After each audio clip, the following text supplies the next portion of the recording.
AOD में हम लोग का एक चीज बचा हुआ है, उसको करने के बाद फिर हम लोग आगे बढ़ेंगे। तो nth डेरिवेटिव टेस्ट की बात कर रहे थे हम लोग। nth derivative test, I don't,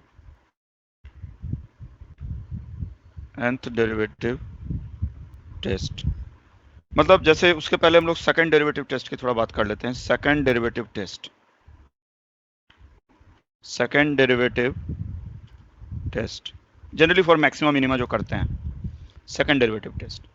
तो इफ हम लोग किसी पॉइंट पे बात कर रहे हैं at x is equal to alpha, if f dash alpha is equal to 0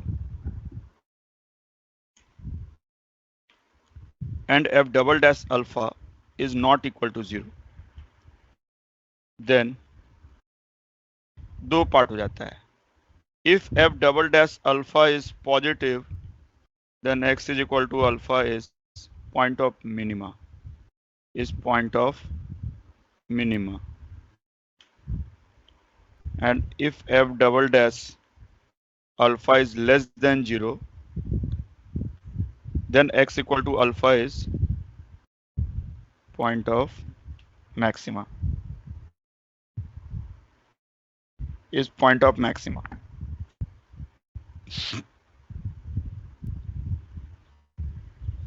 तो इसको समझा जा सकता है क्लियरली कि जैसे हम लोग जानते हैं कि मिनिमा पे क्या होता है, कोई भी पॉइंट पे अगर मिनिमा है तो वहां पे डबल डेरिवेटिव पॉजिटिव का मतलब है कॉन्केव अपवर्ड हो जाना। डबल डेरिवेटिव पॉजिटिव तो हम लोग ऐसे भी समझ रहे हैं, डबल डेरिवेटिव पॉजिटिव होगा, कॉन्केव अपवर्ड होगा, इस पॉइंट पे तो मिनिमा ही होगा। और डबल डेरिवेटिव अगर पॉजिटिव है और डबल डेरिवेटिव अगर उस पॉइंट पे निगेटिव है तो मतलब इस पॉइंट पे मैक्सिमा हो जाएगा। तो इसीलिए डबल डेरिवेटिव टेस्ट से हम लोग मैक्सिमा मिनिमा डिटरमाइन कर सकते हैं कि डबल डेरिवेटिव अगर पॉजिटिव है तो कॉन्केव अपवर्ड जैसा नेचर रहेगा तो मिनिमा होगा, निगेटिव है तो मैक्सिमा रहेगा। लेकिन हम लोग को मैक्सिमा मिनिमा के लिए सेकंड डेरिवेटिव में जाने की जरूरत नहीं पड़ती है। हम लोग क्या करते हैं, सिंगल डेरिवेटिव का साइन से वेवी कर्व से पता कर लेते हैं। पॉजिटिव से निगेटिव गया, इंक्रीज करके डिक्रीज जाएगा तो मैक्सिमा होगा, और निगेटिव से पॉजिटिव गया तो मिनिमा होगा। This is second derivative test. No nth derivative test क्या है, इसी को जनरलाइज कर देते हैं। जैसे मान लो अगर सेकंड डेरिवेटिव 0 हो गया, नॉन जीरो नहीं हुआ, nth derivative test, if f dash alpha, f double dash alpha, f triple dash alpha, f 4 dash alpha dot dot, ये अगर 0 है n-1 डेरिवेटिव तक, बट f nth डेरिवेटिव जो है वो नॉन जीरो है, तो हम लोग कैसे एनालाइज करेंगे। अगर nth डेरिवेटिव किसी पॉइंट पे नॉन जीरो है और n-1 डेरिवेटिव तक 0 है, nth डेरिवेटिव नॉन जीरो है, तो इसको हम लोग दो पार्ट में डिवाइड कर देंगे। इफ n इज ऑड, अगर n तुम्हारा ऑड है, इफ n इज ऑड, तो सोचना नहीं है बिल्कुल भी कि इसका वैल्यू पॉजिटिव हो या निगेटिव हो nth डेरिवेटिव का, x इक्वल टू अल्फा जो है पॉइंट ऑफ इन्फ्लेक्शन हो जाएगा, is the point of inflection. मतलब अगर तुम्हारा nth डेरिवेटिव नॉन जीरो आ रहा है, उसके पहले सारा जीरो आ रहा है, और n ऑड है, तो x इक्वल टू अल्फा जो पॉइंट होगा वो पॉइंट ऑफ इन्फ्लेक्शन हो जाएगा। लेकिन अगर तुम्हारा n इवन है, if n is even, then it depends on the sign of, then if nth dash alpha positive है तो x equal to alpha is minimum, और if nth dash alpha negative है तो x equal to alpha is maximum. तो even अगर n हुआ तब तुम्हारा मैक्सिमम मिनिमम वाला केस होगा। अगर n ऑड हुआ जहां पे इंड कर रहा है तो पक्का पॉइंट ऑफ इन्फ्लेक्शन होगा, उसके साइन पे डिपेंड नहीं करेगा। चलो इसको पहले लिख लो, फिर इस पे हम लोग एग्जांपल से देखते हैं इसको। लेकिन वही है, फोर्थ फिफ्थ डेरिवेटिव का ज्योमेट्रिकल मीनिंग नहीं समझ पाओगे, उसका कुछ ऐसा एसोसिएटेड तो है नहीं। सेकंड जो डेरिवेटिव है कॉन्केविटी से एसोसिएटेड है। थर्ड और हाँ ऐसे बोल सकते हो, फंक्शन टू फंक्शन रिलेट कर लोगे कि थर्ड ऑर्डर डेरिवेटिव जो है वो डबल ऑर्डर डेरिवेटिव का इंक्रीजिंग डिक्रीजिंग बताएगा और सिंगल ऑर्डर डेरिवेटिव का कॉन्केविटी बताएगा। ऐसे सोचा जा सकता है, रिलेट करते चले जाएंगे तो बता सकते हैं, बट एफ एक्स से नहीं रिलेट कर पाएंगे। एफ एक्स का क्या बताएगा फोर्थ डेरिवेटिव या फिफ्थ डेरिवेटिव एफ एक्स के कर्व का, उसको नहीं बोल पाएंगे। कर्व में जितना पैरामीटर हम लोग समझते हैं कि इंक्रीजिंग डिक्रीजिंग और कॉन्केविटी, बस यही दो पैरामीटर, वो सेकंड तक ही खत्म हो जाता है, वो सेकंड डेरिवेटिव से ही पता चल जाता है। थर्ड डेरिवेटिव से कुछ हम एफ एक्स के बारे में बोल नहीं पाएंगे। हाँ लेकिन ये बोल पाएंगे बिल्कुल, एन डेरिवेटिव टेस्ट में जो हम ये बताए हैं ये नेचर तो बोल ही पाएंगे एन डेरिवेटिव टेस्ट से।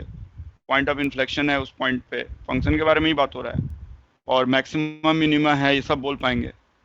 तो nth और डेरिवेटिव टेस्ट से भी हम लोग समझ सकते हैं फंक्शन का नेचर। चलो देखते हैं इसका example. Sir f double dash x is equal to 0 हमेशा ही तो मतलब पॉइंट ऑफ इन्फ्लेक्शन देता है ना? नहीं देता है ना, ये तो सबसे पहला तो यही बात हम बताए थे प्रीवियस क्लास में। पॉइंट ऑफ इन्फ्लेक्शन जब बताए थे, पॉइंट ऑफ इन्फ्लेक्शन बताए हैं ना क्लास में? Yes sir, yes sir. हाँ हाँ हाँ ठीक है।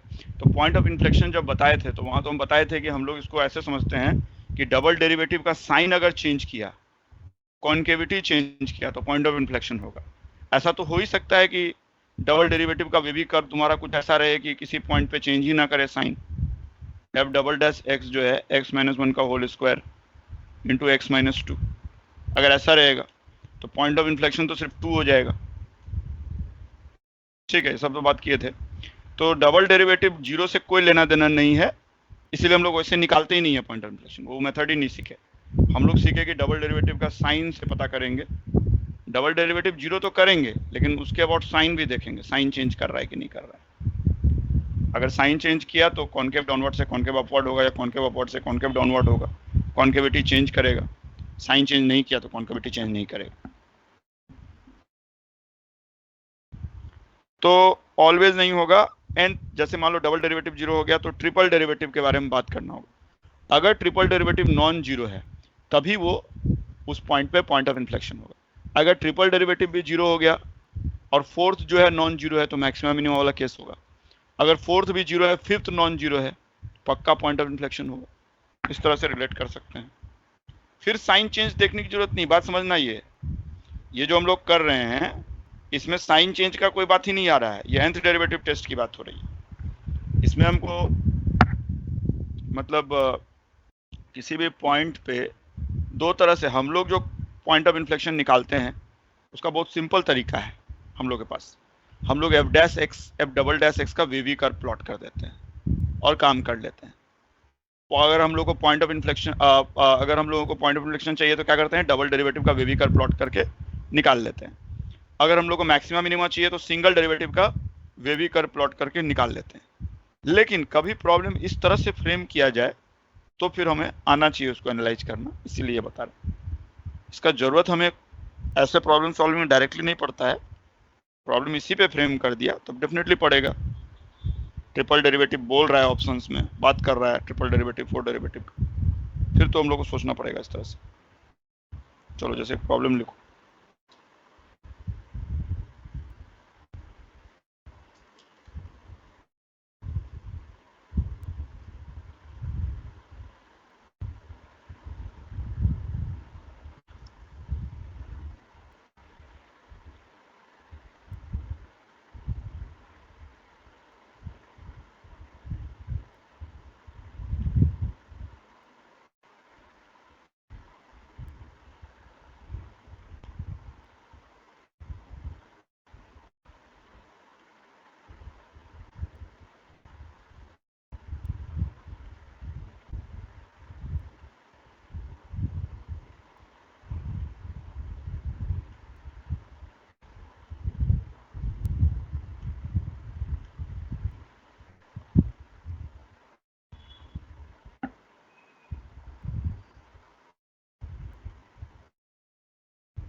चलो इसको ट्राई करो तो तुम लोग पहले ये क्वेश्चन ट्राई करो।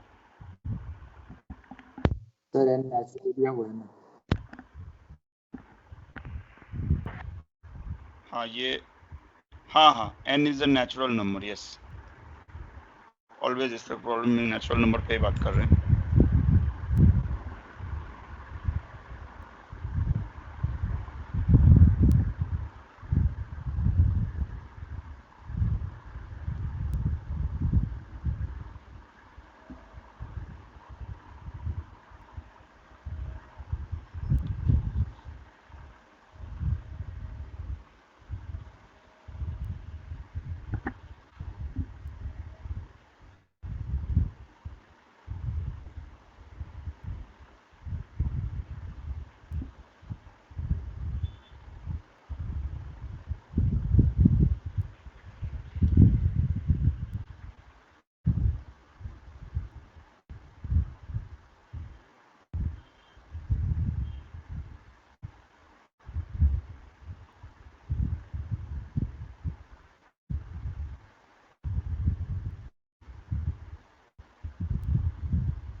देखो तो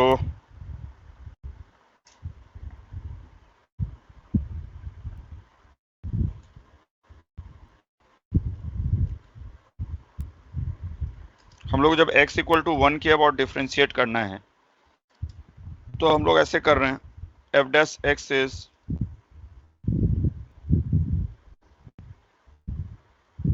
फिर हम इसको नहीं छू रहे हैं, प्लस इसका भी डेरिवेटिव होगा, उसमें 1 नॉन डिफ्रेंशिएटेड रहेगा,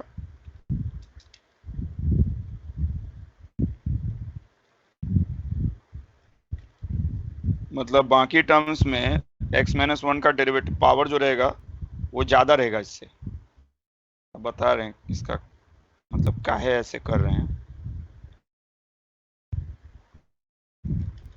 बहुत सारा और भी टर्म्स होगा, उसको हम नहीं लिख रहे हैं उसको।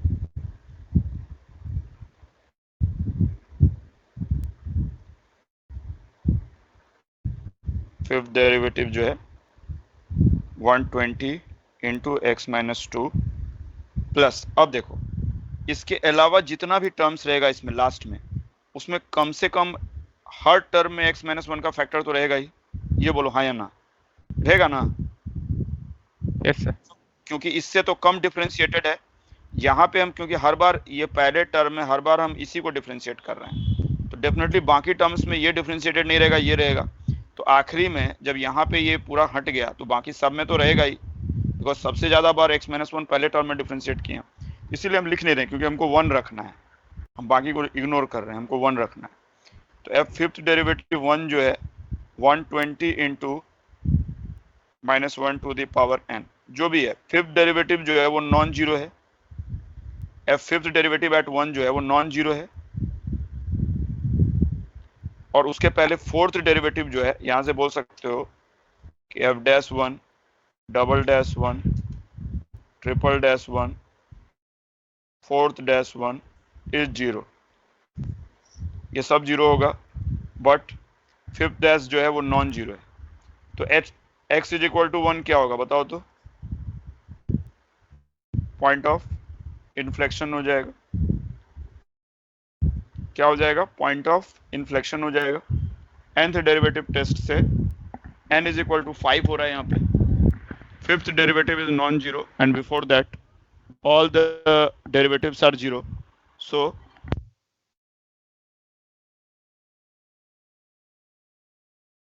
okay, so fifth derivative is non-zero and all derivatives before that is zero, तो n इक्वल टू 5 ही हो रहा है यहाँ पे, odd number, point of inflection.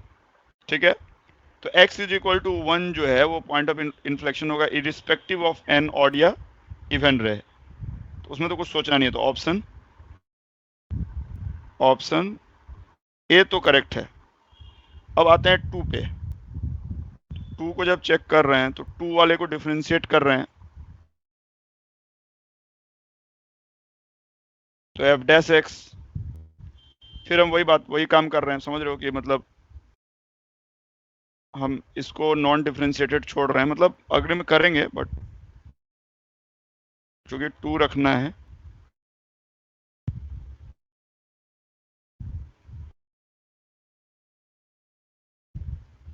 इस तरह करते करते जब हम nth डेरिवेटिव करेंगे तो nth डेरिवेटिव मेरा आ जाएगा इसका n factorial into x minus 1 to the power 5 plus बहुत सारा टर्म्स रहेगा। जब हम 2 रखेंगे, अब nth डेरिवेटिव 2, तो n फैक्टोरियल 2 माइनस 1 इंटू 1 रहेगा। nth डेरिवेटिव जो है वो n फैक्टोरियल आ रहा है 2 पे। Clearly f dash 2 f double dash 2 dot dot f n minus dash 2 zero है, और nth डेरिवेटिव जो वो नॉन जीरो है। ये तो डिपेंड करेगा n पे, क्लियरली n पे डिपेंड करेगा कि n जो है वो ऑड है या इवन है। अगर n ऑड है तो पॉइंट ऑफ इन्फ्लेक्शन हो जाएगा, तो n अगर ऑड है तो point of inflection option D हो जाएगा। अगर n इवन है, साइन पे डिपेंड करेगा। यहां से बोल सकते हो कि n is even if n is even then x is equal to 2 क्या होगा बोलो? पॉइंट ऑफ मैक्सिमा होगा या मिनिमा होगा? पॉइंट ऑफ मिनिमा हो जाएगा, बिकॉज n फैक्टोरियल पॉजिटिव है।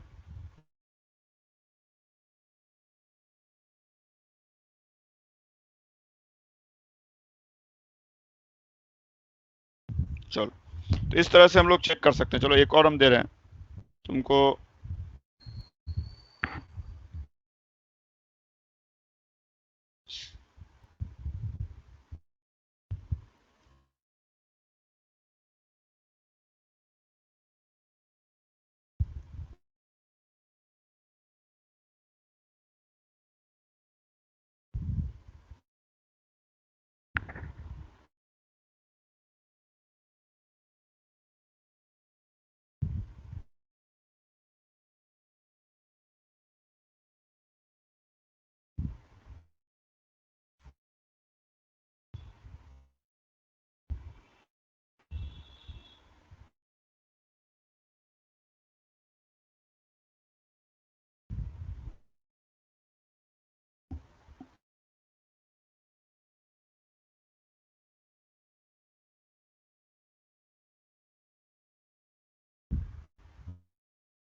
एक सेकंड रुको रुको रुको रुको रुको, क्वेश्चन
चलो इसको ट्राई करो तुम।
चलो ये तो हो गया होगा।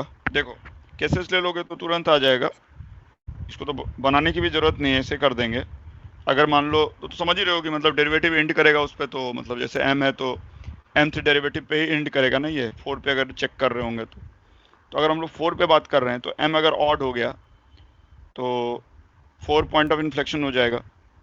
तो m अगर ऑड हो गया, देखो m कहाँ पे ऑड है, तो ये b जो होगा मैच होगा किसके किसके साथ, वो हम बोल रहे हैं b में 4 पॉइंट ऑफ इन्फ्लेक्शन हो जाएगा तो r हो जाएगा, और इसमें भी c में भी r हो जाएगा। चलो ये तो ऐसे कर दिए। अब देखो अगर n ऑड हुआ तो x equal to 3 point of inflection हो जाएगा। तो n ऑड किस में है, 3, मतलब q हो जाएगा इसमें, और इसमें भी q हो जाएगा। चलो m कुछ भी रहे, हम लोग को फर्क नहीं पड़ेगा। नाउ अब देखो पॉइंट ऑफ मैक्सिमा मिनिमा की बात करेंगे जब, तो अगर n इवन रहेगा m इवन रहेगा, तो हम लोग पहले 3 पे सोच रहे हैं। 3 पे इंड करेगा, ये यहाँ 3 रखेंगे, 3 - 4 तो -1 टू द पावर m पे चेक कर रहे हैं, ठीक है ना। n अगर इवन है तो 3 पे मैक्सिमा होगा या मिनिमा होगा, इतना समझ गए तुम। अब जब यहाँ पूरा डेरिवेट कर दोगे तो यहाँ तो n फैक्टोरियल रहेगा, यहाँ पे 3 रखोगे तो 3 - 4 टू द पावर है, मतलब -1 टू द m इवन है तो पॉजिटिव है। तो n इवन है और m इवन है तो पॉजिटिव वैल्यू देगा, तो x = 3 पे क्या होगा, मिनिमा हो जाएगा, तो p होगा इसका। और अगर तुम्हारा n इवन और m ऑड रहेगा, n इवन और m ऑड रहेगा, तो तुम्हारा x = 3 पे क्या हो जाएगा, निगेटिव वैल्यू देगा तो मैक्सिमा होगा, तो x = 3 इज मैक्सिमा, मतलब t हो जाएगा ये।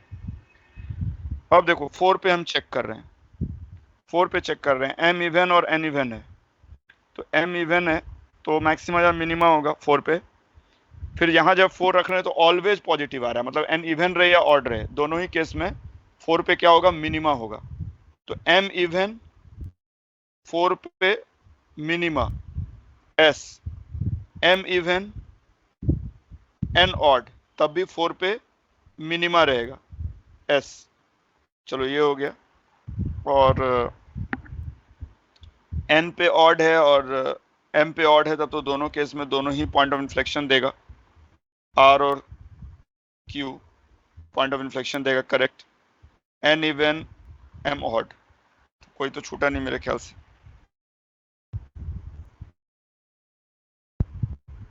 सब पे इंडिविजुअली चेक कर लिए, ठीक है, क्लियर है ये मैट्रिक्स मैच जो है, इस तरह से प्लॉट कर लोगे, कोई दिक्कत नहीं है। मैट्रिक्स मैच में इस तरह से फंसा के दे सकते हैं। तो nth डेरिवेटिव टेस्ट का मतलब बस समझाना था, वो तो समझ गए तुम लोग, कोई दिक्कत नहीं है, वो मतलब क्लियर होना चाहिए था, वो हो गया। और उसके बाद आ जाते हैं हम लोग। चलो, तो ये मैक्सिमा मिनिमा वाला चैप्टर में बस इतने ही कॉन्सेप्ट्स हैं बेसिकली। तुम्हें जो है local maxima, local minima, graphical concept जो है, फिर double derivative, points of inflection जो है, तो ये सब है। एक और चीज है जिसको आगे भी हम लोग कंटिन्यू करेंगे, इसको बोलते हैं solving functional equations. Method to solve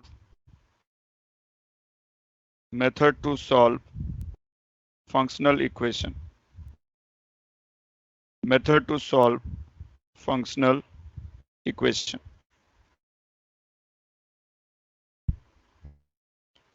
तो इसका दो मेथड होगा बेसिकली, एक पार्शियल डेरिवेटिव मेथड होगा, एक फंडामेंटल प्रिंसिपल ऑफ डिफरेंशिएशन होगा।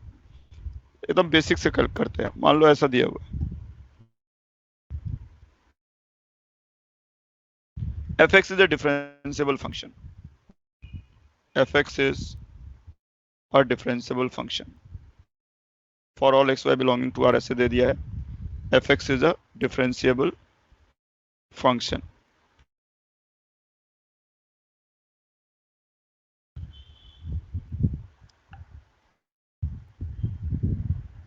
फिर नॉन डिफरेंशिएबल फंक्शंस के लिए तो फिर अलग से सोचना पड़ेगा, तब लोग डिफरेंशिएट वगैरह नहीं कर सकते।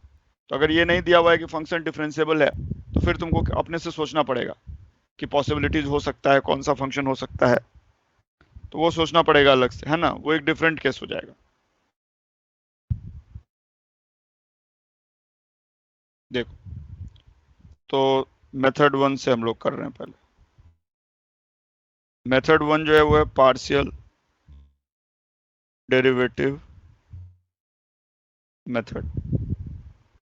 Partial derivative method, partial derivative method क्या है कि हम लोग x के रिस्पेक्ट में डिफरेंशिएट करेंगे, keeping y constant both sides, f dash into 1 plus 0 plus 0, ऐसा आ गया। After differentiating both sides with respect to x, keeping y constant। now इसके बाद हम लोग क्या करते हैं, x को इनिशियल वैल्यू सेट करते हैं, जनरली 0 करते हैं, और y को हम x बिठा देते हैं, मतलब x के जगह पर 0 बिठाएंगे, y के जगह पर x बिठाएंगे। ये क्या बन गया, f dash x is f dash 0। now integrating both sides,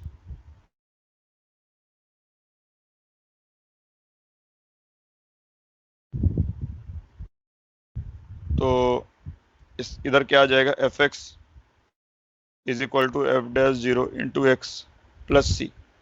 अब देखो, अगर तुम इनिशियल फंक्शनल इक्वेशन को ऑब्जर्व करोगे तो x is equal to y is equal to zero कर दो, ऐसा आएगा।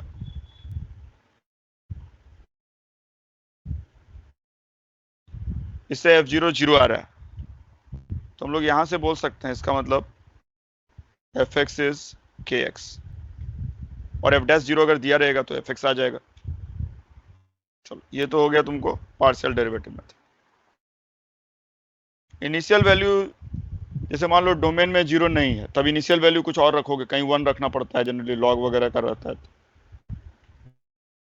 हिंट मिल जाएगा इनिशियल वैल्यू क्या रखेंगे। चलो, ये तो हो गया partial derivative method. Now second method, fundamental principle of differentiation.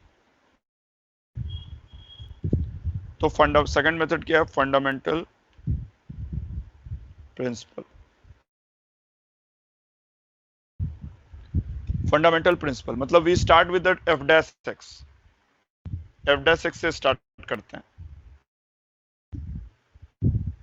F dash x क्या होता है, f of x plus h minus f x by h limit h tends to zero. अब हम लोग यहां पे फंक्शन को यूज करते हैं, functional equation. F of x plus h as per the function equation can be written as f x plus f h minus f x by h limit h tends to zero. अब देखो, f x तो cancel हो गया, so this is f h by h. अब तुमको पता है कि एफ ऑफ जीरो तो जीरो है, f dash x is f h by h limit h tends to zero. तो since f zero is zero, so f h by h, इसको तुम क्या लिखोगे, एफ डैश जीरो लिखोगे। क्लियरली लिख सकते हो फंडामेंटल प्रिंसिपल से, तो वही आ गया। नाउ इंटीग्रेटिंग बोथ साइड्स, तो एफ एक्स इज, और एफ जीरो जीरो है, तो एफ एक्स इज, और f x is k x. ये कैसे हुआ? कौन सा? मतलब limit h tends to zero f h by h. हाँ हाँ, ये तो मतलब तुम एफ डैश जीरो को क्या लिखते हो, F of zero plus h minus F zero by H लिखेगा, और एफ जीरो तो जीरो है, तो एफ एच बाई अच्छा, एच ही लिख देगा F dash zero. Yes sir. Fundamental principle है। अब जैसे कि कभी कभी क्या होता है कि जे एडवांस में इस टाइप से प्रॉब्लम फ्रेम किया जा सकता है। फंक्शनल इक्वेशंस ऐसे सिलेबस में नहीं है देखोगे डायरेक्टली, तो इसलिए डायरेक्ट इससे क्वेश्चंस अभी तक नहीं आया। इतने सालों में डायरेक्ट बोलेंगे फंक्शनल इक्वेशन दे के पूछ रहा है, ऐसे नहीं दिया है। बट ऐसे जानेंगे तो कभी कभी इजी रहता है, क्वेश्चंस फ्रेम किया रहता है जहाँ पे थोड़ा इजी हो जाता है। फंडामेंटल प्रिंसिपल तो है, लेकिन फंडामेंटल प्रिंसिपल पे तो फ्रेम किया जा सकता है। जैसे देखो, एक और दे रहे हैं, तुम उसको निकालो।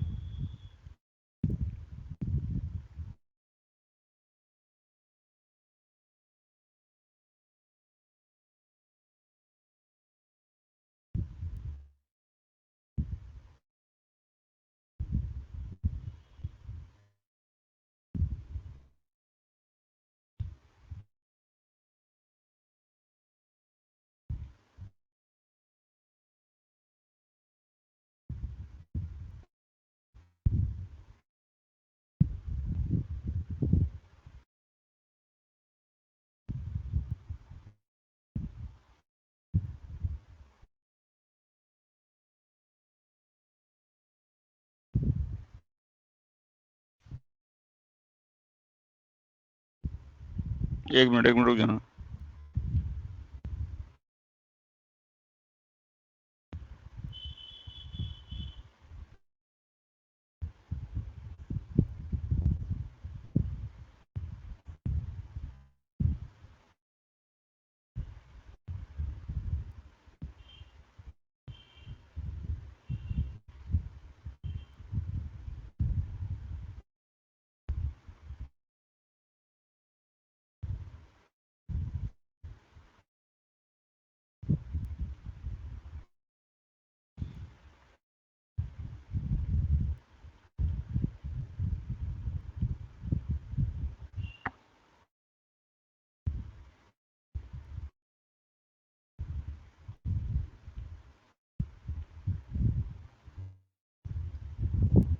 जैसे देखो इसको ट्राई करो तो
f'(1) 2 दिया हुआ है। चलो ट्राई करते हैं दोनों।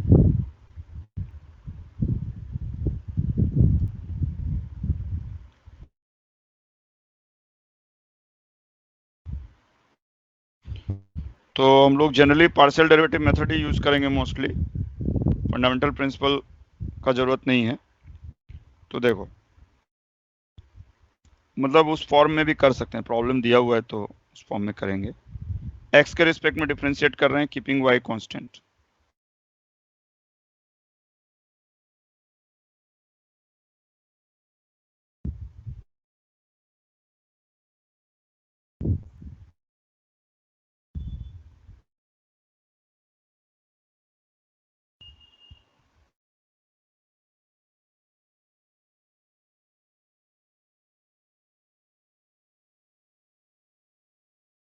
ऐसा हो गया।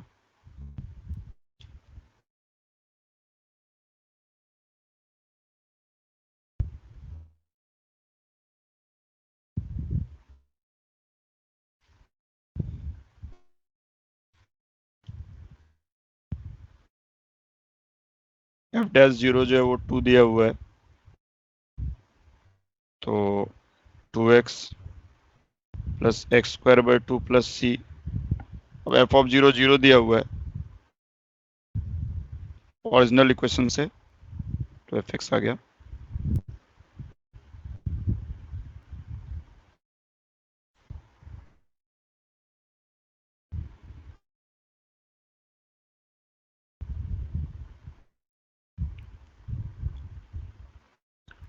अब देखो यहाँ पे कैसे करेंगे, यहाँ पे हम लोग एक काम कर सकते हैं प्रॉब्लम 3 में। प्रॉब्लम 3 में हम लोग क्या कर सकते हैं, हाँ पूरा इंटीग्रल को एक फंक्शन मान सकते हैं। हाँ हाँ बिल्कुल। प्रॉब्लम 3 में हम लोग एक कैपिटल एफ एक्स डिनोट कर लिए 1 से x ft dt। तो फिर ये इस फंक्शनल इक्वेशन में सेट हो जाएगा कि capital F of x y is x into capital F y plus y into capital F x. अब इसको पहले सॉल्व कर लेते हैं। For all x y belonging to r plus 1 से बड़ा है, greater than 1, greater than equal to 1, positive है, ग्रेटर देन इक्वल टू 1 बोल सकते हैं। For x y belonging to 1 to infinity ले रहे हैं। चलो तो इसमें पार्शियल डेरिवेटिव मेथड लगाएंगे अगर, तो क्यों 1 से इंफिनिटी? लिमिट दिया है तो वेरिएबल ले लिए 1 से, मतलब प्रॉब्लम ऐसे, हाँ हाँ प्रॉब्लम फ्रेम कर दिया, तुमको दिया हुआ है मान लो। अच्छा देखो ऊपर वाला लिमिट से ज्यादा होता है always। नहीं नहीं, जनरली ज्यादा जरूरी नहीं है, कम भी हो सकता है, तो माइनस बाहर लिखते हैं। लेकिन यहाँ पे हम ले लिए हैं कि एक्स वाई जो है ग्रेटर देन इक्वल टू 1 तुमको दे दिया है। Okay sir. 0 से बड़ा भी दे सकता है, कोई दिक्कत नहीं। तो इसमें अगर पार्शियल डेरिवेटिव यूज करें, मतलब 0 नहीं रख पाएंगे हम, ये दे दिया है कि 0 नहीं रख पाएंगे एक्स के जगह। तो अब इसको पार्शियल डेरिवेटिव यूज करेंगे तो x के रिस्पेक्ट में, तो y इंटू ऐसा आ जाएगा, x के रिस्पेक्ट में करेंगे तो ये capital F y plus y into capital F dash. अब देखो इनिशियल वैल्यू जब रखोगे तुम यहाँ पे, तो इनिशियल वैल्यू यहाँ 1 रखोगे, बेसिकली 0 नहीं रख पाओगे, डोमेन में ही नहीं है, तो ऐसा कुछ रखेंगे जिससे इजी रहे। तो थोड़ा विजन भी होना चाहिए, जैसे मैंने बताया था कि ये कौन सा फंक्शन है, तुम देख के भी बता सकते थे। ये x log x का है, वहाँ पे बताए थे कि x log x जो है इसको सेटिस्फाई करता है। जैसे 11 में कुछ फंक्शन को याद रखते थे कि जैसे एफ ऑफ एक्स वाई जो है अगर दे दिए f of x plus y f x into f y, तो e to the power x है, a to the power x है। उसी टाइप से log x का और log x बाई x का याद रखने के लिए हम बोले थे, x log x और log x बाई x याद रखो तो इजी रहता है। अब देखो तो ये तो x क्या करेंगे हम लोग यहाँ पे, x के जगह 1 और y के जगह x रखेंगे, तो x into F dash x capital F x plus x into capital F dash 1। अब इसको हम लोग डायरेक्ट भी इंटीग्रेट मतलब कर सकते हैं, ऐसा कुछ हम लोग को डिफरेंशियल इक्वेशन की जरूरत नहीं पड़ेगा। u dash v minus u v dash by कितना से डिवाइड करना पड़ेगा जो इस सेट हो जाएगा, नहीं लग रहा है कि u बाई v का डेरिवेटिव में सेट हो जाएगा ये, F dash x into x minus f x into x का डेरिवेटिव बाई कितना करें, एक्स स्क्वायर कर देते हैं। अब इसको दोनों तरफ इंटीग्रेट करेंगे, तो ये जो है तुमको दिख रहा है क्या, D by D x of क्या दिख रहा है, ये एफ एक्स बाई एक्स, और इधर हो गया f dash 1 by x square.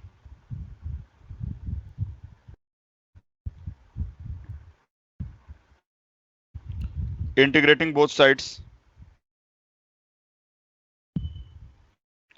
तो जब इसका किसी का डिफरेंशिएशन का इंटीग्रेशन करोगे तो वही आएगा। अभी हम लोग बात करेंगे इंटीग्रेशन जो एंटी डेरिवेटिव है, किसी फंक्शन को इंटीग्रेट करना है, किसका डिफरेंशिएशन है उल्टा सोचते हैं। जैसे कि एक्स स्क्वायर का डेरिवेटिव 2x है, तो 2x का इंटीग्रेशन एक्स स्क्वायर होगा, ठीक है। इसका डेरिवेटिव यहाँ रखा हुआ है, तो उसका इंटीग्रेशन ये होगा f x by x is equal to, और यहाँ पे तो x इंटू इतना तो एक्स एक्स कट गया, तो f dash 1 into l n x आ रहा है प्लस सी। अब x के जगह अगर तुम 1 रखोगे, देखो कैपिटल F1 0 है, कैपिटल F1 जो होगा वो क्या होगा, 1 से 1 किसी का भी इंटीग्रेशन जो होगा सेम लिमिट में इंटीग्रेशन 0 होता है, फाइनल माइनस इनिशियल करोगे 0 आ जाएगा। तो x के जगह 1 रखोगे तो F1 0 है, तो C भी 0 आ गया, इसका मतलब कैपिटल Fx क्या आ गया, f dash 1 x l n x. Problem में तुमको एफ डैश 1 दिया हुआ है, अच्छा इसका वैल्यू दे दिया, ठीक है कोई बात नहीं। तो अब देखो स्मॉल एफ एक्स कैसे निकालेंगे हम, इसको लेबनीज रूल से डिफरेंशिएट कर देंगे, ये हम लोग को आ गया।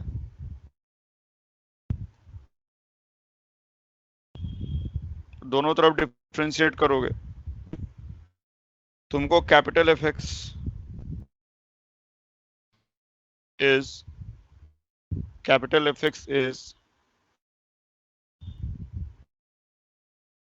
वन से x F T D T. So by Leibniz rule,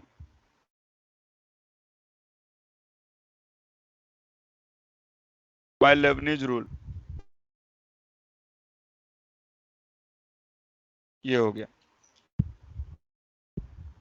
तो स्मॉल एफ एक्स जो है वो इसका डेरिवेटिव होगा, तो कैपिटल एफ डैश एक्स क्या होगा, बोलो, constant into x l n x का डेरिवेटिव, तो एल एन एक्स प्लस 1 ये हो गया, तो एफ एक्स क्या हो गया, k into l n x plus 1। अब देखो एफ डैश एक्स क्या होगा, k into 1 plus x by x. F dash 1 कितना दिया हुआ था, 2 दिया हुआ था, तो के का वैल्यू 1 हो गया।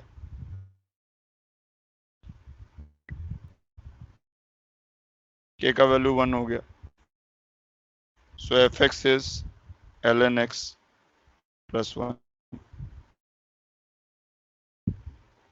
ठीक है,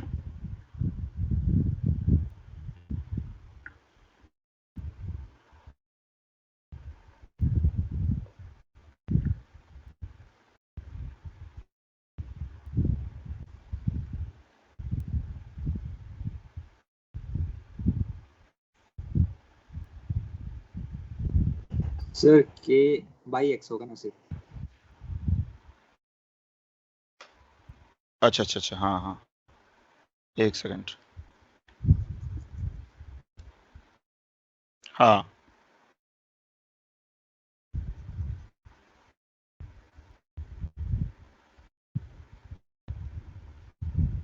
एफ डैश 1 जो है वो k आ जाएगा and that is 2। F x is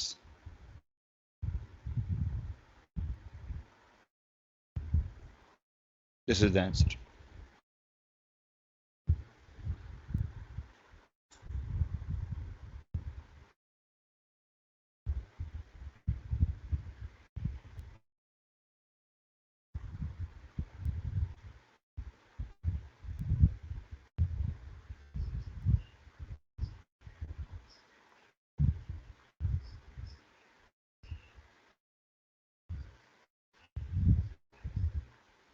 ठीक है, क्लियर है ये?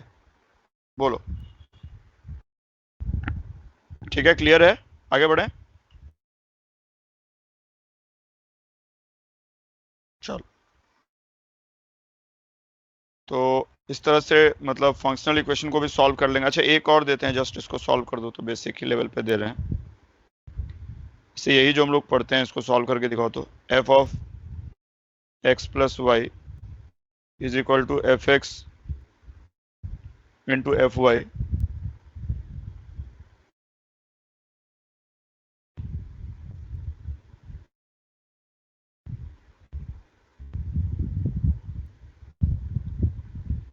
और f dash 0 is ln 2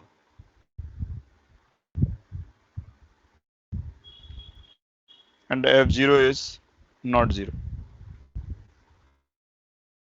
Find fx.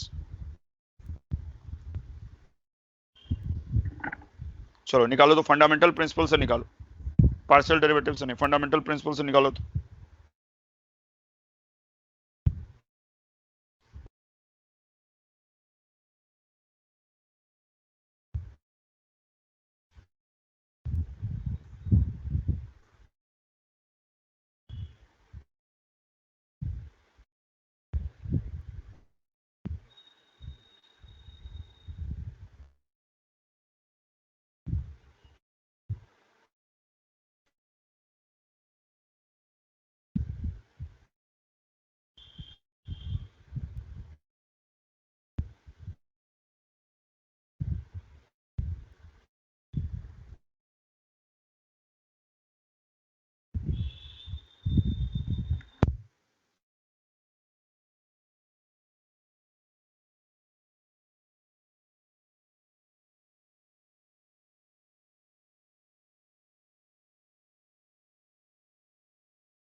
हाँ, क्या है f x is equal to,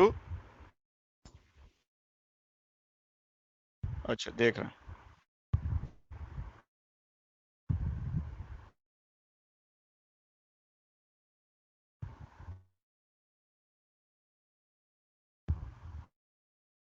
देखो सबसे पहले तो तुम बेसिक से स्टार्ट करोगे। Let f dash x is f of x plus h minus f x by h limit h tends to 0। अब f of x plus h को क्या लिख दोगे, f x into f h minus f x by h limit h tends to 0। F x common ले लिए,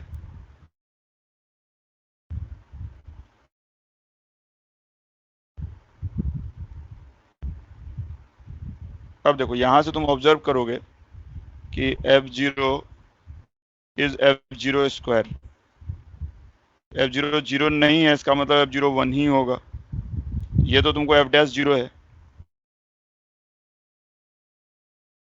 ये जो है this is F dash zero, F of zero plus h minus F zero by H, ये F dash zero हो गया, तो f dash x ये आ गया।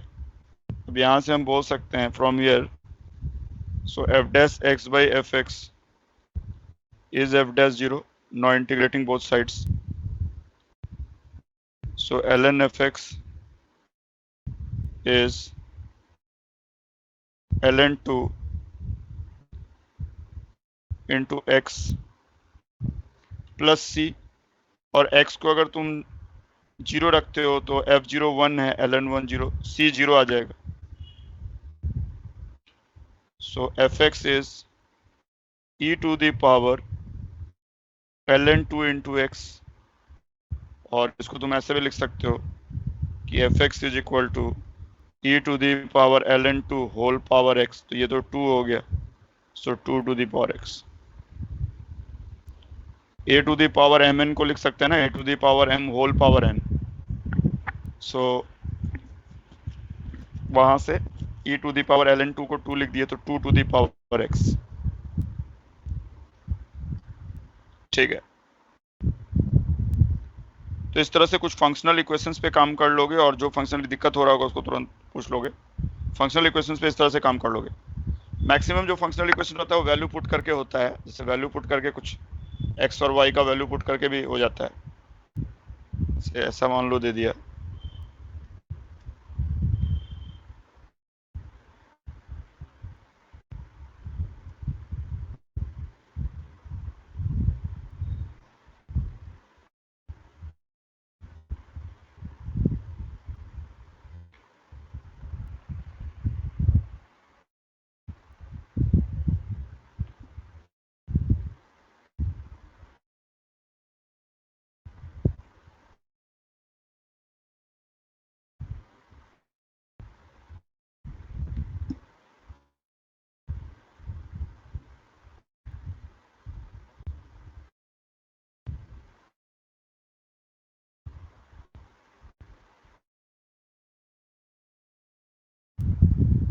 ऐसा दे दिया।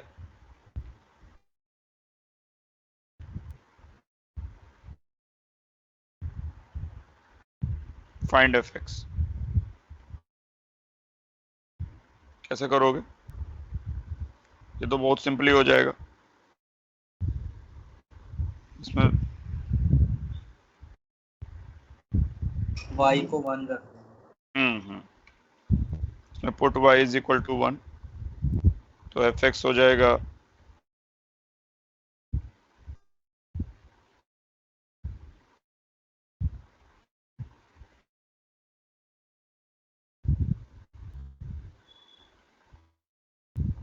सॉरी यहाँ पे 2 था, क्वेश्चन में यहाँ 2 था, 2f of xy था, तो 2fx इज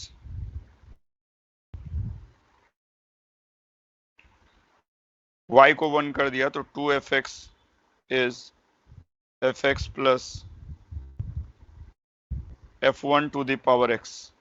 अब सीधा fx ही आ गया डायरेक्ट, तो f1 3 है, 3 टू द पावर x आ गया।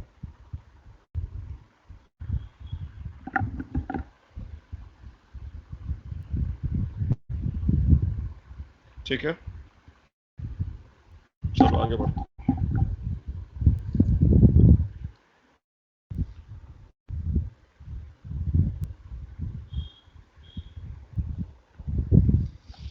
तो आज हम लोग जो है इनडेफिनिट इंटीग्रल स्टार्ट करने वाले हैं।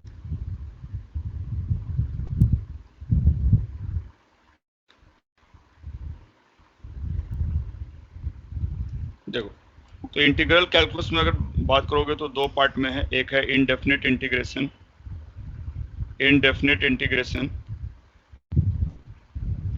और दूसरा है डेफिनिट इंटीग्रेशन। इंटीग्रल कैलकुलस में डेफिनिट इंटीग्रल और इनडेफिनिट इंटीग्रल, या डेफिनिट इंटीग्रेशन। तो डेफिनिट इंटीग्रेशन जो है ये थोड़ा ज़्यादा बड़ा पार्ट है, इसमें टाइम भी लगता है थोड़ा, और इसमें अलग अलग सेगमेंट हैं, हर सेगमेंट पे प्रैक्टिस करना है। तो प्रॉपर्टी है, फिर लेबनिज रूल है, लिमिट इनफिनाइट सम है, एरिया रिलेटेड प्रॉब्लम्स है, ग्राफिकल प्रॉब्लम्स है, प्रॉपर्टी बेस्ड बहुत सारा चीज़ है।